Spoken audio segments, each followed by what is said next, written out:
अब जब हम समझ गए हैं कि NCCL ऑर्केस्ट्रेशन इंटरनली कैसे काम करता है, तो हमारे सामने एक फंडामेंटल सॉफ्टवेयर आर्किटेक्चर डिसीजन है। हम एक मॉडर्न आर्टिफिशियल इंटेलिजेंस मॉडल को, जिसमें टेंस या hundreds of billions of parameters हैं, उसे GPU के क्लस्टर में कैसे स्लाइस करें। अगर आप एक मॉडर्न लामा 370B या 405B पैरामीटर मॉडल को लें, तो आपको जल्दी ही एहसास हो जाएगा कि इसे एक सिंगल GPU पर फिट करना फिजिकली इम्पॉसिबल है। FP16 या BF16 प्रिसीजन पर एक 70 बिलियन पैरामीटर मॉडल को सिर्फ अपने वेट्स स्टोर करने के लिए 140 गीगाबाइट्स VRAM की जरूरत होती है। जब आप ट्रेनिंग के दौरान ऑप्टिमाइजर स्टेट्स के लिए जरूरी मेमोरी जोड़ते हैं, जहां MW हर पैरामीटर के लिए 12 बाइट्स कंज्यूम करता है, एक्टिवेशन मेमोरी और टेम्परेरी वर्कस्पेस बफर्स, तो एक 70B मॉडल को ट्रेन करने के लिए 1.22 टेराबाइट्स से ज़्यादा फास्ट VRAM की ज़रूरत होती है। सिंगल डिवाइस कंप्यूटिंग अब कोई ऑप्शन नहीं रह गया है। मॉडर्न फाउंडेशन मॉडल्स को ट्रेन और सर्व करने के लिए हमें मल्टीपल डिवाइसेस पर कंप्यूट और मेमोरी को पार्टीशन करना होगा। इस सेक्शन में हम डिस्ट्रीब्यूटेड GPU एग्जीक्यूशन के 3 फंडामेंटल पिलर्स को एक्सप्लोर करेंगे। डिस्ट्रीब्यूटेड डेटा पैरेललिज्म DDP यानी बैच डायमेंशन पर पार्टीशन करना, पाइपलाइन मॉडल पैरेललिज्म PP यानी लेयर डायमेंशन पर पार्टीशन करना, टेंसर पैरेललिज्म TP यानी मैट्रिक्स हिडन स्टेट डायमेंशन पर पार्टीशन करना। Section break. Distributed data parallelism DDP batch dimension को पैरेलाइज करना। डिस्ट्रीब्यूटेड डेटा पैरेललिज्म स्केलिंग का सबसे ज्यादा यूज किया जाने वाला और इंट्यूटिव तरीका है। अगर आपका पूरा मॉडल एक सिंगल GPU की मेमोरी में आसानी से फिट हो जाता है, लेकिन आपका डेटा सेट इतना बड़ा है कि एक GPU पर ट्रेनिंग करने में सालों लग जाएंगे, तो DDP ही आपका सॉल्यूशन है। DDP के स्ट्रक्चरल मैकेनिक्स। डेटा पैरेललिज्म में हर सिंगल GPU रैंक को मॉडल वेट्स की एक कंप्लीट और आइडेंटिकल कॉपी मिलती है। डेटा सेट खुद पार्टिसिपेट करने वाले रैंक्स के बीच अलग अलग माइक्रो बैचेस में स्लाइस हो जाता है। ये architectural diagram data parallel distributed training के कॉन्सेप्ट को इलस्ट्रेट करता है, जहां 32 के बैच साइज वाले एक ग्लोबल मिनी बैच को 4 ग्राफिक्स प्रोसेसिंग यूनिट्स के बीच इक्वली पार्टीशन किया जाता है। हर इंडिविजुअल प्रोसेसर 8 का लोकल बैच साइज हैंडल करता है, जबकि वो मॉडल वेट्स की एक कंप्लीट कॉपी भी मेंटेन रखता है। एक सिंगल DDP ट्रेनिंग स्टेप का एग्जीक्यूशन फ्लो एक स्ट्रिक्ट साइक्लिक पैटर्न फॉलो करता है। रेप्लिकेशन और सिंक्रोनाइजेशन हर GPU स्टेप की शुरुआत आइडेंटिकल मॉडल वेट्स W के साथ करता है। इंडिपेंडेंट फॉरवर्ड पास हर रैंक डेटा बैच के अपने यूनिक लोकल स्लाइस पर एक फॉरवर्ड पास कंप्यूट करता है। For example, rank 0 items 0 to 7 को प्रोसेस करता है, रैंक 1 आइटम से 215 को प्रोसेस करता है। हर GPU एक local loss value LR calculate करता है। इंडिपेंडेंट बैकवर्ड पास हर rank local parameter gradients calculate करने के लिए बैकप्रोपेगेशन एग्जीक्यूट करता है। The gradient of W sub R equals the partial derivative of L sub R with respect to W। इस instant पर रैंक 0 अपने बैच स्लाइस से कैलकुलेट किए गए ग्रेडियंट वेक्टर्स होल्ड करता है, जबकि रैंक 1 एक कंप्लीटली डिफरेंट बैच स्लाइस से ग्रेडियंट्स होल्ड करता है। NCCL ऑल रिड्यूस के जरिए ग्रेडियंट एग्रीगेशन इससे पहले कि ऑप्टिमाइजर वेट्स को अपडेट कर सके, सभी रैंक्स को पूरे ग्लोबल बैच में टोटल एवरेज ग्रेडियंट पर एग्री होना होगा। रैंक्स एक NCCL all reduce operation invoke करते हैं। The gradient of W global equals 1/n times the sum from R equals 0 to n-1 of gradient of W sub R। Optimizer step, क्योंकि हर rank अब identical average gradient vector gradient W global hold करता है, हर rank का local optimizer for example Adam W या SGD अपने local weights W को एक आइडेंटिकल स्टेप से अपडेट करता है। इसके रिजल्ट के रूप में मॉडल वेट्स बिना वेट्स को रीब्रॉडकास्ट किए अगली ट्रेनिंग इटरेशन के लिए सभी GPU में परफेक्टली सिंक्रोनाइज्ड रहते हैं। मेमोरी ओवरहेड और DDP की लिमिट्स। हालांकि DDP इंप्लीमेंट करने में स्ट्रेट फॉरवर्ड है, पर इसकी स्केलेबिलिटी एक हार्ड फिजिकल सीलिंग को हिट करती है, जो है मेमोरी रिडंडेंसी। यह table distributed data parallel training और 16 प्रिसीजन के साथ एक सिंगल ग्राफिक्स प्रोसेसिंग यूनिट पर 70 बिलियन पैरामीटर मॉडल को ट्रेन करने के लिए जरूरी static video random access memory footprint की डिटेल्स देता है। यह मेमोरी यूसेज को मॉडल पैरामीटर्स, ग्रेडियंट्स और ऑप्टिमाइजर स्टेट्स में ब्रेक डाउन करता है, जिससे पता चलता है कि टोटल रिक्वायर्ड स्टैटिक मेमोरी पर ग्राफिक्स प्रोसेसिंग यूनिट 1 टेराबाइट से भी ज्यादा तक पहुंच जाती है। क्योंकि हर GPU पैरामीटर्स, ग्रेडियंट्स और ऑप्टिमाइजर स्टेट्स की एक फुल कॉपी होल्ड करता है, डीडीपी को हर सिंगल डिवाइस में पूरे मॉडल स्टेट को होस्ट करने के लिए इनफ वीरैम की रिक्वायरमेंट होती है।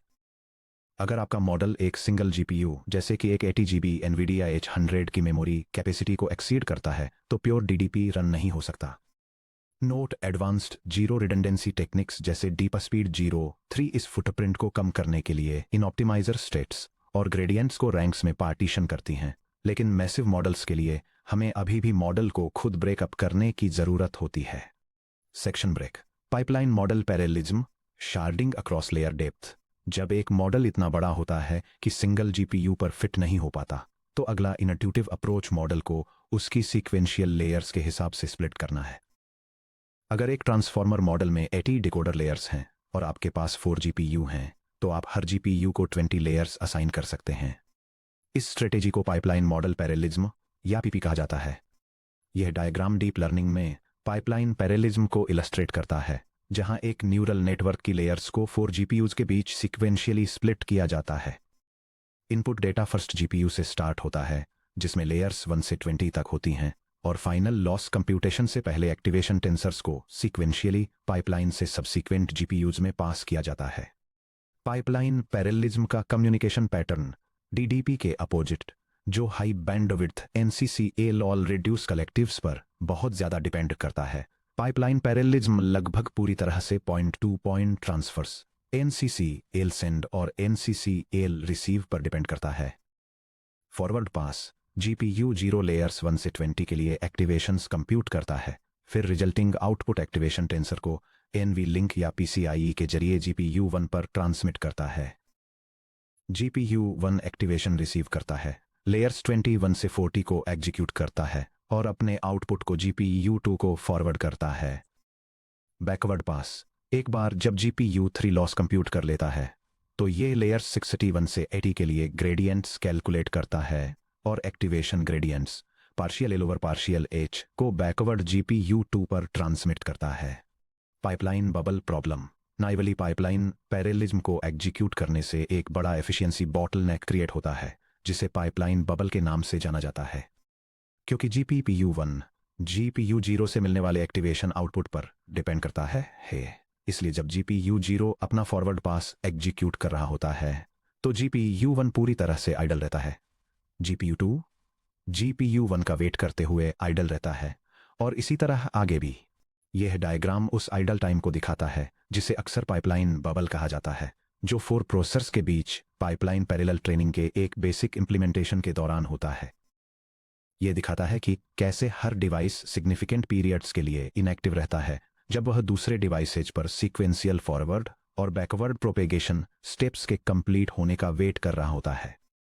इस नाइव इंप्लीमेंटेशन में हार्डवेयर यूटिलाइजेशन बहुत ज्यादा ड्रॉप हो जाता है। ज्यादातर GPU पूरी तरह से आइडल बैठे रहते हैं और अपस्ट्रीम एक्टिवेशंस या डाउनस्ट्रीम ग्रेडियंट्स का वेट करते हैं।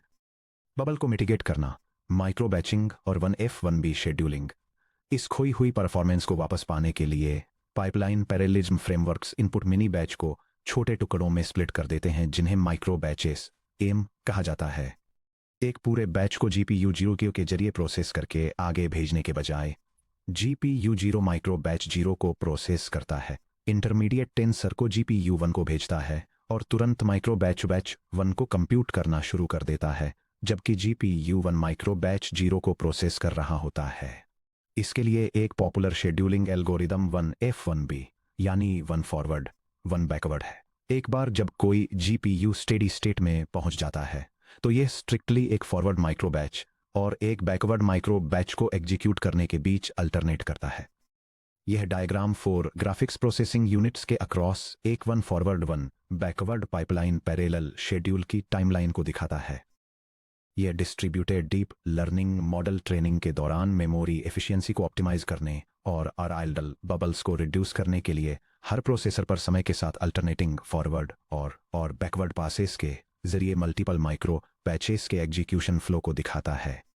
मैथमेटिकली, अगर पी पाइपलाइन स्टेजेस यानी GPUs की संख्या है और M माइक्रो बैचेस की संख्या है तो पाइपलाइन बबल के कारण बर्बाद होने वाले एग्जीक्यूशन टाइम के फ्रैक्शन यानी F बबल को इस तरह कैलकुलेट किया जा सकता है।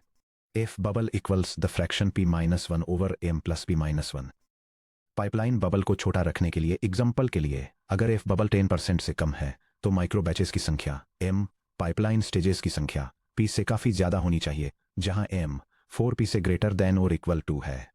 हालांकि माइक्रो बैचेस को स्प्लिट करने से इंटरमीडिएट एक्टिवेशंस को स्टोर करने के लिए ज़रूरी मेमोरी की मात्रा बढ़ जाती है, जिससे मेमोरी फुटप्रिंट और हार्डवेयर यूटिलाइजेशन के बीच एक ट्रेड ऑफ बन जाता है। Section break, tensor parallelism, Megatron L style sharding, the compute engine. Pipeline parallelism एक नेटवर्क को लेयर्स के बीच स्प्लिट करता है, लेकिन क्या हो अगर किसी मॉडल की एक सिंगल लेयर इतनी मैसिव हो कि उसके वेट मैट्रिसेस एक सिंगल जीपीयू के VRAM के अंदर फिट ही न हो पाए। मॉडर्न लार्ज लैंग्वेज मॉडल्स के अंदर multi layer perceptron MLP blocks और multi head attention MHA projections को कंसीडर करें। एक 70 बिलियन पैरामीटर आर्किटेक्चर में एक MLP ब्लॉक के अंदर एक single linear weight matrix 32,000 times 8,192 elements से भी ज़्यादा हो सकता है। एक लेयर के अंदर इंडिविजुअल मैट्रिक्स ऑपरेशंस को मल्टीपल जीपीयूज पर कंकरेंटली शार्ड करने के लिए हम टेंसर पैरेललिज्म TP का यूज करते हैं, जिसे एनवीडिया की मेगाट्रॉन ALM टीम द्वारा पायनियर किया गया है। टेंसर पैरेललिज्म को समझने के लिए हमें चैप्टर 26 से मैट्रिक्स मल्टीप्लिकेशन के फंडामेंटल्स को रिविजिट करना होगा। याद रखें कि एक स्टैंडर्ड लीनियर लेयर कंप्यूट करती है y = x टाइम्स w, जहां x b times ace by h shape का एक इनपुट एक्टिवेशन मैट्रिक्स है, जहां b = batch size, ace = sequence length, h = hidden dimension है और w h/h आउट शेप का एक वेट मैट्रिक्स है।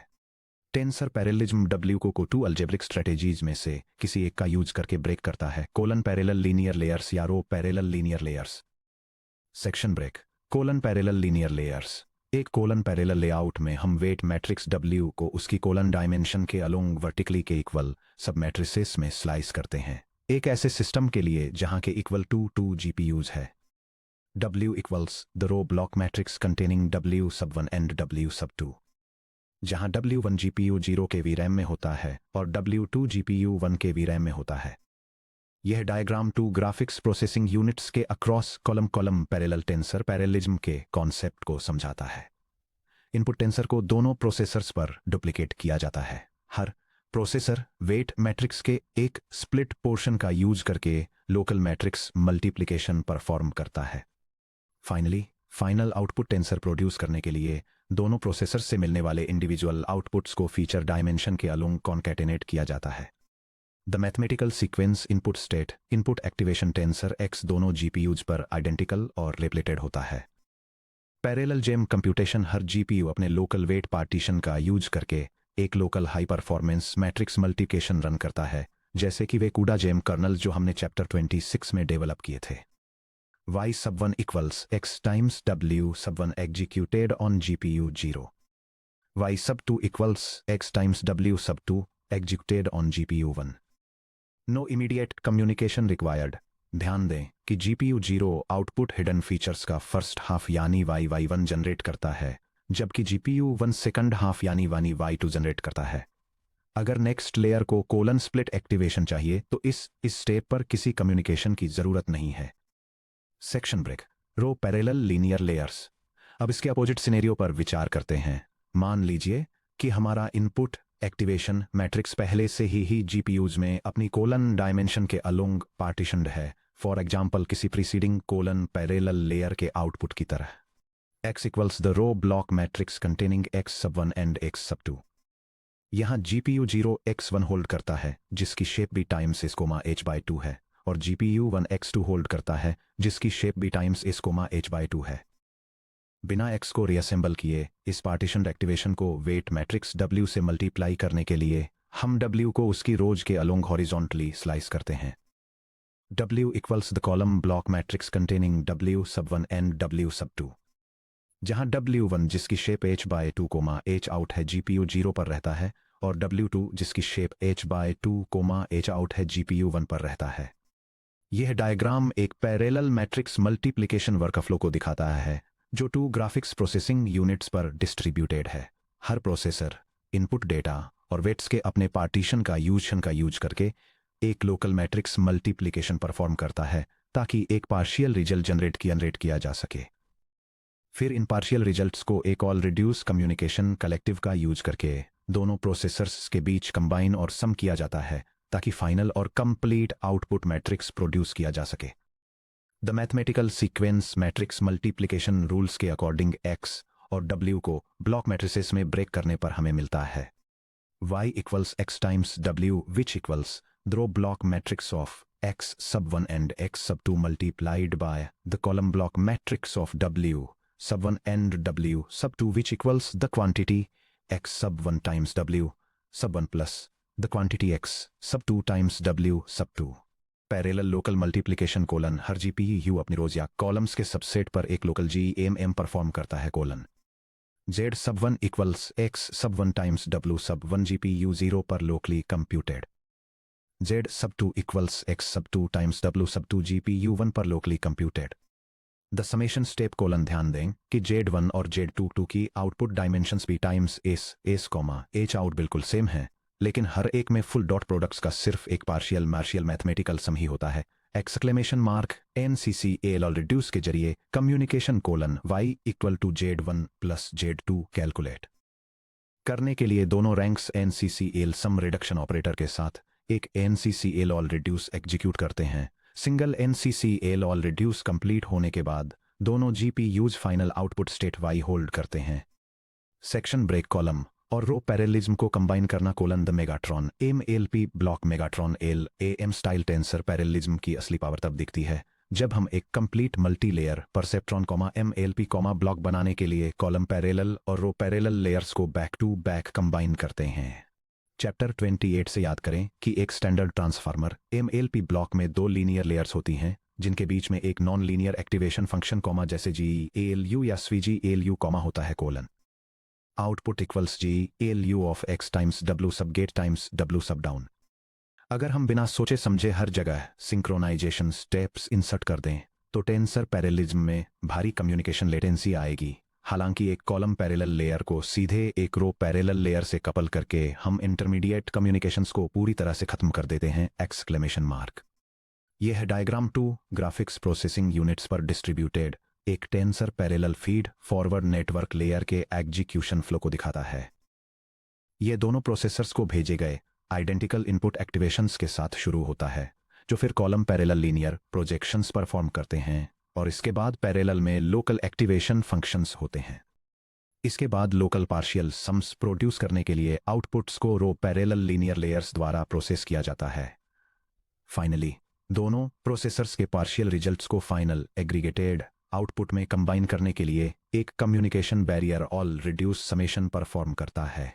ध्यान से देखें कि यहाँ क्या होता है colon column parallel forward colon input x w gate से पास होता है GPU 0 y1 equal to GALU of x times w gate 1 produce करता है और GPU 1 y2 equal to GALU of x times w gate 2 produce करता है zero network communication row parallel forward colon y1 और y2 सीधे downstream row parallel weight matrix w down के लिए split inputs की तरह काम करते हैं। GPU 0 z1 equal to y1 times w down 1 compute करता है और GPU 1 z2 equal to y2 times w down 2 compute करता है। Zero network communication single communication step colon block z1 plus z2 को सम करने के लिए एक single NCCL all reduce execute करता है।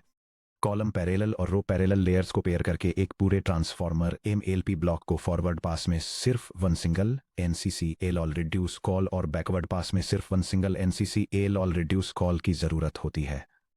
सेक्शन ब्रेक टेंसर पैरेललिज्म इन मल्टी हेड अटेंशन MHA। हम यही एग्जैक्ट सेम अलजेब्रिक टेक्निक उस multi head attention MHA block पर अप्लाई कर सकते हैं जो हमने चैप्टर 28 में बनाया था। एक multi head attention layer input states को H हेड्स अटेंशन हेड्स के अक्रॉस क्वेरी Q की के और वैल्यू V मैट्रिसेस में प्रोजेक्ट करती है। यह डायग्राम इलस्ट्रेट करता है कि कैसे एक सेल्फ अटेंशन मैकेनिज्म को टेंसर पैरेललिज्म का यूज करके 2 ग्राफिक्स प्रोसेसिंग यूनिट्स पर स्प्लिट किया जाता है। इनपुट एक्टिवेशंस को डिवाइड किया जाता है और दोनों प्रोसेसर्स पर भेजा जाता है जहां हर एक प्रोसेसर अटेंशन हेड्स के एक सबसेट के लिए अपनी खुद की क्वेरी की और वैल्यूज कैलकुलेट करता है। इसके बाद हर एक processor independently local attention compute करता है। इससे मिलने वाले रिजल्टिंग वेक्टर्स को कंबाइन किया जाता है और एक फाइनल पैरेलल प्रोजेक्शन लेयर से पास किया जाता है, और फिर दोनों डिवाइसेस के आउटपुट्स को सम और सिंक्रोनाइज करने के लिए एक कलेक्टिव कम्युनिकेशन ऑपरेशन का यूज किया जाता है। क्योंकि individual attention heads independently operate करते हैं, इसलिए हम प्रोजेक्शन मैट्रिसेस QW के WV को हेड्स के द्वारा कॉलम वाइज स्लाइस करते हैं। अगर एक मॉडल में 64 अटेंशन हेड्स हैं और हम 4 वे टेंसर पैरेललिज्म यूज करते हैं, तो GPU 0 हेड्स 0 to 15 को हैंडल करता है, GPU 1 हेड्स 16 to 31 को हैंडल करता है, GPU 2 हेड्स 32 to 47 को हैंडल करता है, और GPU 3 हेड्स 48 to 63 को हैंडल करता है। हर GPU सॉफ्टमैक्स कंप्यूटेशन के दौरान बिना किसी क्रॉस GPU डेटा ट्रांसफर्स की जरूरत के पैरेलल में अपने हेड्स के सबसेट के लिए scale dot product attention compute करता है। फाइनली अटेंशन आउटपुट को एक row parallel output projection layer WO से पास किया जाता है, जिसके बाद एक single NCC ALOL reduce operation होता है। Section break. Interconnection dependencies distributed tensor parallelism में ऑटोग्रेड। इन कस्टम स्लाइस लीनियर लेयर्स के अक्रॉस बैकवर्ड प्रोपेगेशन कैसे बिहेव करता है। चैप्टर 30.6 में हमने एक्सप्लिसिट फॉरवर्ड और बैकवर्ड एग्जीक्यूशन ग्राफ्स को डिफाइन करने के लिए टॉर्च ऑटोग्रेड फंक्शन का यूज करके कस्टम पाई टॉर्च C++ एक्सटेंशंस क्रिएट किए थे। जब हम custom C++ tensor parallelism routines build करते हैं, तो हमें कस्टम ऑटोग्रेड नोड्स लिखने होंगे जो दोनों एग्जीक्यूशन डायरेक्शंस में NCC AL कम्युनिकेशन प्रिमिटिव्स को इन्वोक करते हैं। यह टेबल कॉलम पैरेलल और row parallel neural network layers के फॉरवर्ड और बैकवर्ड पासेज के दौरान कम्युनिकेशन बिहेवियर को इलस्ट्रेट करता है। यह एक्सप्लेन करता है कि कैसे tensor parallel linear layers collective communication operations का यूज करके कोऑर्डिनेट करती हैं। स्पेसिफिकली ये डेमोन्स्ट्रेट करते हुए कि कॉलम पैरेलल लेयर्स को फॉरवर्ड पास में किसी कम्युनिकेशन की जरूरत नहीं होती है, लेकिन बैकवर्ड पास में एक सम रिडक्शन की जरूरत होती है, जबकि रो पैरेलल लेयर्स को फॉरवर्ड पास में एक सम रिडक्शन की जरूरत होती है और बैकवर्ड पास में किसी कम्युनिकेशन की जरूरत नहीं होती है। डुअलिटी पर ध्यान दीजिए। एक कॉलम पैरेलल लेयर में फॉरवर्ड पास को किसी कम्युनिकेशन की जरूरत नहीं होती है, लेकिन बैकवर्ड पास हिडन डायमेंशंस में स्प्लिट हुए ग्रेडियंट वेक्टर्स को रिसीव करता है। इनपुट x के रिस्पेक्ट में ग्रेडियंट्स कैलकुलेट करने के लिए बैकवर्ड पास को एक NCC ALOL रिड्यूस सम इन्वोक करना होगा। एक रो पैरेलल लेयर में फॉरवर्ड पास को एक NCC ALOL रिड्यूस सम की जरूरत होती है, जबकि बैकवर्ड पास बिना किसी नेटवर्क ट्रांसफर के एक्टिवेशन ग्रेडियंट्स को लोकली बैकवर्ड पास करता है। यह symmetric mathematical structure tensor parallelism को C+ में इंप्लीमेंट करने के लिए क्लीन और मॉड्यूलर बनाता है। Section break. पैरेललिज्म के 3 डायमेंशंस को कंपेयर करना। अपने मल्टी GPU इंफ्रास्ट्रक्चर के लिए सही आर्किटेक्चर सिलेक्ट करने के लिए कंपेयर करें कि ये स्ट्रेटेजीज मेमोरी नेटवर्क लेटेंसी और इंटरकनेक्ट रिक्वायरमेंट्स को कैसे ट्रेड ऑफ करती हैं। यह table large machine learning models के लिए 3 प्राइमरी डिस्ट्रीब्यूटेड ट्रेनिंग स्ट्रेटेजीज यानी डेटा पैरेललिज्म, पाइपलाइन पैरेललिज्म और टेंसर पैरेललिज्म को कंपेयर करती है।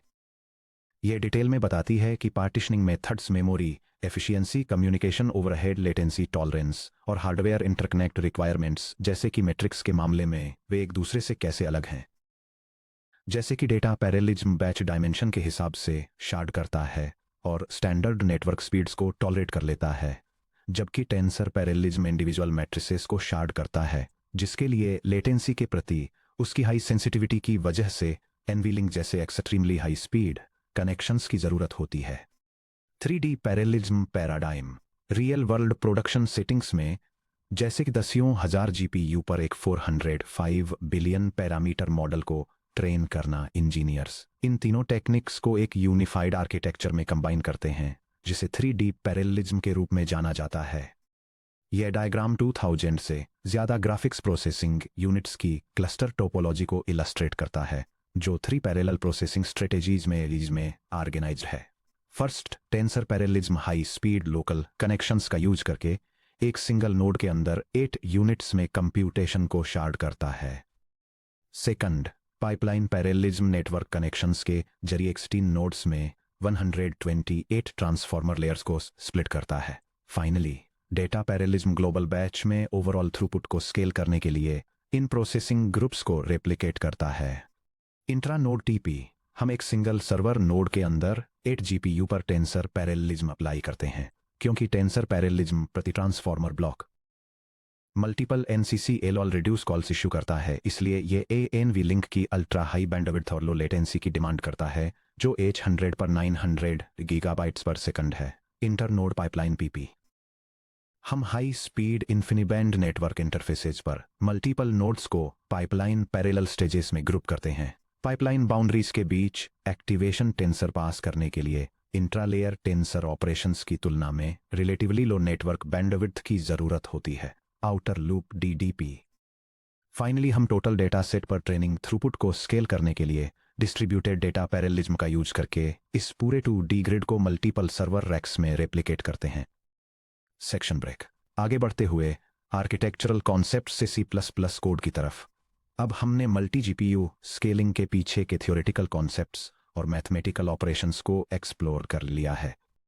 हमने देखा है कि कैसे distributed data parallelism batch dimension को पैरेललाइज करता है, कैसे पाइपलाइन पैरेललिज्म लेयर्स को सीक्वेंशियली पार्टीशन करता है, और कैसे Megatron style tensor parallelism coordinated NCCL all reduce calls का यूज करके GPU के बीच मैट्रिक्स ऑपरेशंस को शार्ड करता है। अब इन स्ट्रक्चरल कॉन्सेप्ट्स को प्योर थ्योरी के दायरे से बाहर निकालने और उन्हें वर्किंग कोड में बिल्ड करने का समय आ गया है। अगले सेक्शन में 32.5 implementing distributed multi GPU computation using C++ and NCCL हम एक complete multi GPU C++ application लिखेंगे। हम इन कम्युनिकेशन प्रिमिटिव्स को डायरेक्टली इंप्लीमेंट करेंगे, क्रॉस GPU डेटा मूवमेंट को मैनुअली ऑर्केस्ट्रेट करेंगे और मल्टीपल फिजिकल डिवाइसेस पर पैरेलल कंप्यूट कर्नल्स को एग्जीक्यूट करेंगे।